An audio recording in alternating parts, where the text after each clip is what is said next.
ਕੀ ਹਾਲ ਚਾਲ ਨੇ? ਚੜ੍ਹਦੀਆਂ ਕਲਾਵਾਂ ਭਾਜੀ। ਤੁਸੀਂ ਸਵੇਰੇ ਸਵੇਰੇ ਲਾਗੇ ਲੈਣਾ ਫਿਰ ਲੰਗਰ ਦੀਆਂ ਚ? ਅਸੀਂ ਦੋ ਥਾਂ ਤੇ ਪਾਏ ਜਾਂਦੇ ਆ, ਜਾਂ ਗਰਾਊਂਡ 'ਚ ਤੇ ਜਾਂ ਲੰਗਰ 'ਚ। ਨਹੀਂ ਉਹ ਗੱਲ ਵੀ ਆ ਨਾ, ਕਹਿੰਦੇ ਪਹਿਲੇ ਪੇਟ ਪੂਜਾ ਫਿਰ ਕਾਮ ਦੂਜਾ। ਭੁੱਖੇ ਪੇਟ ਭਗਤੀ ਹੁੰਦੀ ਆ। ਹਾਂ, ਭੁੱਖਿਆਂ ਭਗਤ ਨਾ ਹੋਏ। ਚਲੋ ਖੈਰ, ਇਹਦਾ ਹਾਸਾ ਮਜ਼ਾਕ ਕਰ ਰਹੇ ਸੀ। ਭਾਜੀ ਹੁਣੀ ਕੱਲ ਵੀ ਇਹਨਾਂ ਨੇ ਸਾਰਾ ਦਿਨ ਆਪਣੀ ਡਿਊਟੀ ਦਿੱਤੀ, ਖੇਡੇ ਵੀ, ਨਾਲੇ ਬੱਚਿਆਂ ਨੂੰ ਖਿਡਾਇਆ। ਤੇ ਅੱਜ ਬੱਚੇ ਖੇਡ ਰਹੇ ਨੇ ਆਪਣੇ? ਹਾਂਜੀ, ਅੱਜ ਮੇਰੇ ਬੇਟਾ ਬੇਟੀ ਦੋਨੇ ਖੇਡ ਰਹੇ ਆ। ਕੱਲ ਸਾਡਾ ਮੈਚ ਸੀਗੇ, ਅੱਜ ਫ੍ਰੀ, ਅੱਜ ਬੱਚਿਆਂ ਨੂੰ ਦੇਵਾਂਗੇ ਟਾਈਮ। ਵਧੀਆ ਰੌਣਕ ਲੱਗੀ, ਕਿੱਦਾਂ ਲੱਗ ਰਿਹਾ? ਬਹੁਤ ਸੋਹਣਾ ਉਪਰਾਲਾ ਯਾਰ ਸਪਰਿੰਗਫੀਲਡ ਦਾ, ਪਹਿਲੀ ਵਾਰੀ ਮੈਂ ਟੂਰਨਾਮੈਂਟ ਕਰਾਇਆ, ਕਾਫੀ ਮੈਨੇਜਡ ਆ ਸਾਰਾ ਪ੍ਰੋਗਰਾਮ। ਹਾਂਜੀ, ਪਹਿਲੀ ਵਾਰੀ ਦੇ ਹਿਸਾਬ ਨਾਲ ਤੇ ਬਹੁਤ ਹੀ ਵਧੀਆ ਕਹਿ ਸਕਦੇ ਆਪਾਂ, ਹੈ ਨਾ? ਹਾਂਜੀ, ਤਕਰੀਬਨ ਜਿਵੇਂ ਪੁਰਾਣੇ ਕਲੱਬ ਹੈ ਨਾ, ਉਹਨਾਂ ਕੋਲੇ ਥੋੜਾ ਜਿਹਾ ਸਾਧਨ ਜ਼ਿਆਦਾ ਹੁੰਦੇ ਆ। ਜਿਵੇਂ ਫਸਟ ਟਾਈਮ ਕਰਵਾ ਰਹੇ ਆ ਤਾਂ ਬਹੁਤ ਸੋਹਣਾ ਹੈ। ਹਾਂਜੀ। ਹਾਂ, ਤੁਸੀਂ ਜੇ ਆਪ ਦਿਲੋਂ ਕੋਈ ਇਹਨਾਂ ਨੂੰ ਸੁਝਾਅ ਦੇਣਾ ਚਾਹੋ ਤਾਂ ਪੋਜ਼ਿਟਿਵ ਵੇ ਨਾਲ, ਆਪਾਂ ਇਹਨੂੰ ਮਤਲਬ ਇਹ ਨੈਗੇਟਿਵ ਨਹੀਂ ਲੈਣਗੇ। ਇੱਕ ਹੁੰਦਾ ਨਾ ਬੰਦੇ ਗੁੱਸਾ ਕਰਨ ਦਾ, ਲੈ ਯਾਰ ਐਵੇਂ ਨਗੋਚਾਂ ਕੱਢਤੀਆਂ, ਨੁਕਸ ਕੱਢਤਾ ਸਾਡਾ, ਉਹ ਨਹੀਂ ਗੱਲ। ਪਰ ਉਹ ਜੇ ਤੁਹਾਨੂੰ ਕੋਈ ਲੱਗਿਆ ਹੋਵੇ, ਜੇ ਕੋਈ ਸੁਝਾਅ ਦੇਣਾ ਚਾਹੋ ਤਾਂ? ਨਹੀਂ ਹੈ ਹੀ ਨਹੀਂ ਬਾਈ ਕੋਈ। ਠੀਕ ਹੈ। ਤਕਰੀਬਨ ਇਹੋ ਜਿਹੇ ਪ੍ਰਬੰਧ ਹੁੰਦੇ ਆ, ਤੇ ਜਿਹੜੇ ਰੈਫਰੀ ਨੇ, ਕੋਚਸ ਨੇ, ਮੈਨੇਜਰ ਨੇ, ਉਹ ਤਕਰੀਬਨ ਸਾਰੇ ਸੇਮ ਹੀ ਹੁੰਦੇ ਆ, ਹੈ ਨਾ? ਟੂਰਨਾਮੈਂਟ ਦੇ ਜਿੰਨੇ ਰੂਲ ਰੈਗੂਲੇਸ਼ਨ ਸਾਰੇ ਫੋਲੋ ਕਰ ਰਹੇ ਆ ਇਹ। ਤੇ ਲੰਗਰ ਗੁਰੂ ਦੀ ਕਿਰਪਾ ਨਾਲ ਸਾਰੇ ਕਿਤੇ ਆਪਣੇ ਚੱਲਦੇ ਆ, ਹੈ ਨਾ? ਭੈਣਾਂ ਭਰਾਵਾਂ ਦਾ ਜਿਹੜਾ ਸਹਿਯੋਗ ਹੁੰਦਾ। ਸੋ ਕੁਛ ਹੈ ਨਹੀਂ ਗਾ ਇਹਦੇ ਵਿੱਚ, ਤੁਸੀਂ ਨੈਗੇਟਿਵ ਤਾਂ ਕਹਿ ਹੀ ਨਹੀਂ ਸਕਦੇ ਆਪਾਂ, ਪਰ ਜ਼ਿਆਦਾਤਰ ਪੋਜ਼ਿਟਿਵ ਵੇ ਹੀ ਆ ਸਾਰਾ ਕੁਝ। ਬਹੁਤ ਸੋਹਣਾ ਚੱਲ ਰਿਹਾ। ਕਈ ਬੰਦੇ ਤਾਂ ਐਵੇਂ ਨਾਰਾਜ਼ ਹੁੰਦੇ, ਚਾਹ 'ਚ ਮਿੱਠਾ ਘੱਟ ਸੀ। ਨਹੀਂ ਦੇਖੋ, ਨਗੋਚਾ ਕੱਢਣਾ ਨੇ ਕੱਢੀ ਜਾਣੀਆਂ, ਪਰ ਨਹੀਂ, ਫੈਂਟਾਸਟਿਕ ਹੈ ਯਾਰ, ਇਹਨਾਂ ਦੀ ਐਫਰਟ ਬਹੁਤ ਵਧੀਆ। ਬੇਸਿਕਲੀ ਜਿਹੜੇ ਮੋਟਿਵ ਨਾਲ ਆਪਾਂ ਲੈ ਕੇ ਕਰਵਾਉਣੇ ਆ ਨਾ ਟੂਰਨਾਮੈਂਟ ਵਗੈਰਾ, ਸੋ ਰਿਜ਼ਲਟ ਤੁਹਾਡੇ ਸਾਹਮਣੇ ਆ। ਪੇਰੈਂਟਸ ਆਏ ਆ, ਬੱਚੇ ਆਏ ਆ, ਇੰਜੋਏ ਕਰ ਰਹੇ ਆ ਵੀਕਐਂਡ ਨੂੰ, ਹੈ ਨਾ? ਨਹੀਂ, ਇਹ ਤੁਸੀਂ ਬਹੁਤ ਵਧੀਆ ਗੱਲ ਕਿ ਜਿਹੜਾ ਮੋਟਿਵ ਉਹ ਆਪਣਾ ਮੇਨ ਹੈ ਕਿ ਬੱਚੇ ਗਰਾਊਂਡ ਨਾਲ ਜੁੜੇ ਰਹਿਣ। ਵੀ ਰੋਟੀ ਪਾਣੀ ਚਲੋ ਹਾਸੇ ਮਜ਼ਾਕ ਦੀ ਗੱਲ, ਇਹ ਤਾਂ ਚੱਲਦੇ ਰਹਿਣਾ, ਗੁਰੂ ਸਾਹਿਬ ਦੀ ਬਖਸ਼ਿਸ਼ ਹੈ, ਦਾ ਲੰਗਰ ਪਾਣੀ ਤਾਂ ਚੱਲੀ ਜਾਣੇ ਆ। ਤਾਂ ਮੇਨ ਮੋਟਿਵ ਦੇ ਕਿ ਬੱਚੇ ਗਰਾਊਂਡ ਨਾਲ ਜੁੜਨ, ਹੈ ਨਾ? ਤੇ ਸਾਡੇ ਕਲਚਰਲ ਨੂੰ ਵੀ ਲੈ ਕੇ ਅੱਗੇ ਜਾ ਰਹੇ ਨਾ ਬੱਚੇ। ਦੇਖੋ, ਸਾਡੇ ਬੱਚੇ ਆਪਸ ਵਿੱਚ ਘੁਲ ਮਿਲਣਗੇ, ਬਾਉਂਡਿੰਗਸ ਵੱਧਦੀਆਂ ਨੇ ਤੁਹਾਡੀਆਂ, ਹੈ ਨਾ? ਸੋ ਅੱਛੇ ਰਿਜ਼ਲਟ ਆਉਣਗੇ ਇਨ ਫਿਊਚਰ 'ਚ, ਤੁਸੀਂ ਦੇਖਿਓ।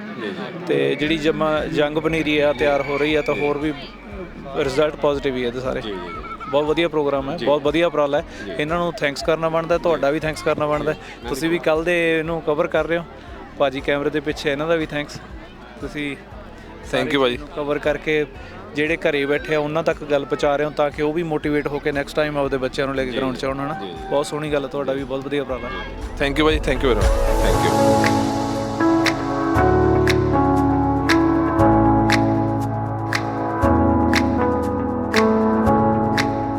ਭਾਈ ਸਤਿ ਸ਼੍ਰੀ ਅਕਾਲ। ਸਤਿ ਸ਼੍ਰੀ ਅਕਾਲ ਭਾਜੀ। ਕੀ ਹਾਲ ਚਾਲ ਨੇ? ਬਹੁਤ ਵਧੀਆ ਜੀ। ਲੈ ਰਹੇ ਹੋ ਗੇਮਾਂ ਦਾ ਆਨੰਦ? ਹਾਂਜੀ ਪੂਰਾ। ਕਿੱਦਾਂ ਚੱਲ ਰਿਹਾ ਸਾਰਾ? ਬਹੁਤ ਵਧੀਆ ਜੀ, ਬਹੁਤ ਵਧੀਆ ਮਾਹੌਲ ਆ, ਪੂਰੇ ਫੈਮਿਲੀ ਇਵੈਂਟ ਆ, ਸਾਰੇ ਇੰਜੋਏ ਕਰ ਰਹੇ। ਬੱਚੇ ਖੇਡ ਰਹੇ, ਬੱਚੇ ਆਪਣੇ? ਹਾਂਜੀ ਬੱਚੇ ਆਪਣਾ ਗੋਲਡ ਕੋਸਟ ਪੰਜਾਬੀ ਕਲੱਬ ਵੱਲੋਂ ਆਏ ਆ ਜੀ। ਠੀਕ ਹੈ। ਚਲੋ ਵਧੀਆ। ਹੋਰ ਲੰਗਰ ਪਾਣੀ ਠੀਕ ਠਾਕ ਸਭ? ਹਾਂਜੀ, ਲੱਗੇ ਲਾਈਨ 'ਚ ਬਸ। ਹਾਂਜੀ ਠੀਕ। ਤੇ ਕਿੰਨੀਆਂ ਟੀਮਾਂ ਆਪਣੀਆਂ? ਇੱਕੋ ਟੀਮ ਜਾਂ ਹੋਰ ਵੀ ਕਲੱਬ? ਨਹੀਂ, ਆਪਣੀ ਅੰਡਰ 10 ਆ ਜੀ, ਅੰਡਰ 8 ਆ ਜੀ। ਠੀਕ ਹੈ। ਕੱਲ ਸੀਗੀ ਆਪਣੀ ਓਪਨ ਸੀਗੀ ਇੱਕ, ਤੇ 40 ਸੀਗੀ। ਹਾਂਜੀ 4-5 ਟੀਮਾਂ ਨੇ ਆਪਣੇ ਕਲੱਬ ਦੀਆਂ। ਭਾਈ ਓਵਰਆਲ ਪ੍ਰਬੰਧ ਤੁਹਾਨੂੰ ਕਿੱਦਾਂ ਲੱਗਾ? ਵਧੀਆ ਜੀ, ਵਧੀਆ। ਕੱਲ ਵੀ ਬਹੁਤ ਵਧੀਆ ਸੀਗਾ, ਸਾਰਾ ਬਹੁਤ ਵਧੀਆ ਆਰਗੇਨਾਈਜ਼ ਸੀਗਾ, ਸਾਰੀਆਂ ਹਾਂਜੀ ਬਹੁਤ ਵਧੀਆ ਰਿਹਾ ਕੱਲ ਵੀ। ਸਟੇਜ ਬਹੁਤ ਸੋਹਣੀ ਲੱਗੀ। ਹਾਂ, ਪਹਿਲਾ ਉਪਰਾਲਾ ਇਹਨਾਂ ਦਾ SSCC ਵਾਲਿਆਂ ਦਾ, ਜਦੋਂ ਦਾ ਇਹਨਾਂ ਨੇ ਕਲੱਬ ਬਣਾਇਆ ਉਸ ਤੋਂ ਬਾਅਦ ਪਹਿਲੀ ਵਾਰੀ ਇਹ ਗੇਮਾਂ ਕਰਾ ਰਹੇ ਨੇ। ਹਾਂਜੀ, ਉਹਦੇ ਹਿਸਾਬ ਨਾਲ ਤੇ ਬਹੁਤ ਵਧੀਆ ਨੇ। ਠੀਕ। Thank you. ਟਾਈਮ ਸੀਗਾ ਜੀ, ਜਿੱਦਾਂ ਵਾਲੀਬਾਲ ਦਾ ਅਸੀਂ ਆਏ ਸੀ ਲਾਸਟ ਈਅਰ ਵੀ, ਐਤਕੀ ਸੌਕਰ ਇਹਨਾਂ ਨੇ ਐਡ ਕੀਤਾ, ਸਾਰਾ ਵਧੀਆ। ਹਾਂ, ਵਧੀਆ ਰਿਹਾ ਜੀ। ਤੇ ਬਹੁਤ ਸੋਹਣਾ ਦਿਨ ਲੱਗਿਆ ਤੇ ਬਹੁਤ ਸੋਹਣਾ ਮਾਹੌਲ ਹੈ ਜੀ। ਬਹੁਤ ਸੋਹਣਾ।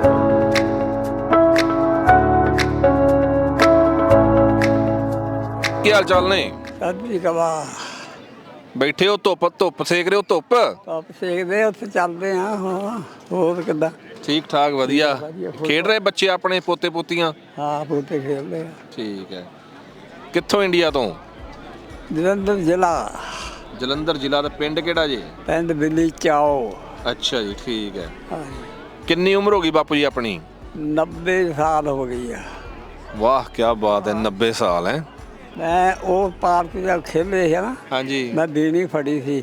ਅੱਛਾ ਜੀ। ਕੀਤੀ, ਲੋਸ ਕੀਤੀ, ਕੋਈ ਮੇਰੇ ਨਾਲ ਮੁਕਾਬਲਾ ਨਹੀਂ ਮੈਂ ਕੀਤਾ। ਅੱਛਾ। ਤੇ ਉਹਦਾ ਮੈਨੂੰ ਖੜੇ ਨੂੰ ਨਾਮ ਦੇ ਦਿੱਤਾ ਹੈ। ਅੱਛਾ, ਠੀਕ ਹੈ। ਇੱਥੇ ਵੀ ਹੁਣ ਆਪਾਂ ਲੋਸ ਕਰਨੀ ਆ। ਅੱਛਾ ਤੇ ਕਰ ਦਿਓਗੇ ਤੁਸੀਂ ਤਾਂ ਠੀਕ ਆ। ਠੀਕ ਹੈ। ਮਹਿੰਦਰ ਸਿੰਘ ਨਾਮ ਆ। ਠੀਕ ਹੈ ਜੀ। ਪਿੰਡ ਬਿੱਲੀ ਚਾਓ ਆ। ਠੀਕ ਹੈ ਜੀ। 90 ਸਾਲ ਦਾ। ਠੀਕ ਹੈ ਜੀ। ਜੇ ਕਿਨੇ ਬੀੜੀ ਫੜਨੀ ਹੋਵੇ ਤਾਂ ਫੜ ਸਕਦਾ। ਠੀਕ ਹੈ। ਤੇ ਕਿੱਦਾਂ ਪਹਿਲੀ ਵਾਰੀ ਆਏ ਹੋ ਆਸਟ੍ਰੇਲੀਆ ਜਾਂ ਪਹਿਲਾਂ ਵੀ ਆਏ ਹੋ? ਅੱਗੇ ਵੀ ਆਏ ਸੀ ਇੱਕ ਦੋ ਵਾਰ। ਅੱਛਾ। ਹੁਣ ਤਾਂ 6-7 ਸਾਲ ਹੋ ਗਏ ਇੱਥੇ ਰਹਿੰਦਿਆਂ ਨੇ ਪੱਕੇ। ਅੱਛਾ ਅੱਛਾ, ਪੱਕੇ ਹੋ ਗਏ ਹੋ ਇੱਥੇ ਹੈ। ਵਾਹ ਜੀ ਵਾਹ, ਚੜਾਈਆਂ ਫਿਰ ਬਾਪੂ ਜੀ ਹੈ। ਕੋਈ ਤਾਂ ਵਧੀਆ। ਠੀਕ ਹੈ ਠੀਕ ਹੈ। ਤੇ ਕਿੱਦਾਂ ਲੱਗ ਰਿਹਾ ਫਿਰ ਆਸਟ੍ਰੇਲੀਆ ਦੇ ਵਿੱਚ, ਕਿਉਂਕਿ ਤੁਸੀਂ? ਬਹੁਤ ਵਧੀਆ ਲੱਗਦਾ, ਠੀਕ ਹੈ। ਪਰ ਆਪਣੇ ਉੱਥੇ ਜਿਹੜਾ ਪੰਜਾਬ ਜਾਂ ਨਾ ਹਾਂਜੀ। ਉਹ ਮਾਹੌਲ ਖਰਾਬ ਆ। ਅੱਛਾ ਜੀ।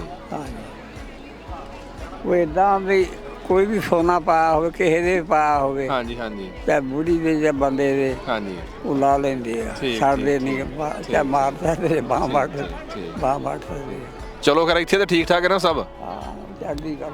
ਚਲੋ ਠੀਕ ਠੀਕ ਹੈ। ਨਾ। ਆਪਣਾ ਕਿਹੜਾ ਨਗਰ? ਆਪਣਾ ਮੈਂ ਬਾਪੂ ਜੀ ਹਰਿਆਣੇ ਤੋਂ ਆ, ਰਤੀਆ ਸ਼ਹਿਰ ਹੈ ਮੇਰਾ ਛੋਟਾ ਜਿਹਾ। ਹਾਂਜੀ, ਹਰਿਆਣੇ ਤੋਂ, ਹਰਿਆਣੇ ਤੋਂ। ਰਤੀਆ ਸ਼ਹਿਰ। ਹਾਂਜੀ ਅੱਛਾ ਭਈਆ ਸ਼ਾਇਦ। ਹਾਂਜੀ ਹਾਂਜੀ ਹਾਂ। ਠੀਕ ਹੈ। ਇੱਥੇ ਮੁੰਡੇ ਵਾਂਡੇ ਤੇ ਆ ਕੰਮ ਕਰਦੇ, ਕਿਹੜਾ ਕੰਮ ਕਰਦੇ ਆ? ਹਾਂਜੀ, ਕਿਹੜਾ ਕੰਮ ਕਰਦੇ ਆ? ਕੰਮ ਬਸ ਆਹੀ ਜਿਹੜਾ ਮਾਈਕ ਫੜਿਆ ਤੁਹਾਡੇ ਅੱਗੇ ਟੀਵੀ ਵਾਲਿਆਂ ਦੇ ਨਾਲ। ਵਾਹ। ਹਾਂਜੀ ਹਾਂਜੀ, ਬਾਕੀ ਦਿਹਾੜੀ ਦੱਪਾ ਕਰ ਛੱਡੀ ਦਾ ਹੋਰ ਵੀ। ਹਾਂਜੀ ਹਾਂਜੀ ਮੇਰੇ ਮੁੰਡੇ ਦੋ ਆ ਇੱਥੇ, ਹਾਂਜੀ। ਇੱਕ ਤਾਂ ਬੱਸ ਚਲਾਉਂਦਾ ਸਰਕਾਰੀ, ਠੀਕ ਹੈ ਜੀ। ਤੇ ਇੱਕ ਟਰੱਕ ਚਲਾਉਂਦਾ। ਠੀਕ ਠੀਕ ਠੀਕ। ਤੇ ਨੌਂ ਵੀ ਮੇਰੇ ਦੋਨੋਂ ਜੌਬ ਕਰਦੀਆਂ, ਹਾਂਜੀ, ਮਾਸਟਰੀਆਂ ਲੱਗੀਆਂ ਹੋਈਆਂ। ਚਲੋ ਵਧੀਆ। ਹੋਰ ਠੀਕ ਜੇ ਸਭ? ਚਲੋ ਠੀਕ ਹੈ, ਸਤਿ ਸ਼੍ਰੀ ਅਕਾਲ ਬਾਪੂ ਜੀ। ਸਤਿ ਸ੍ਰੀ ਅਕਾਲ।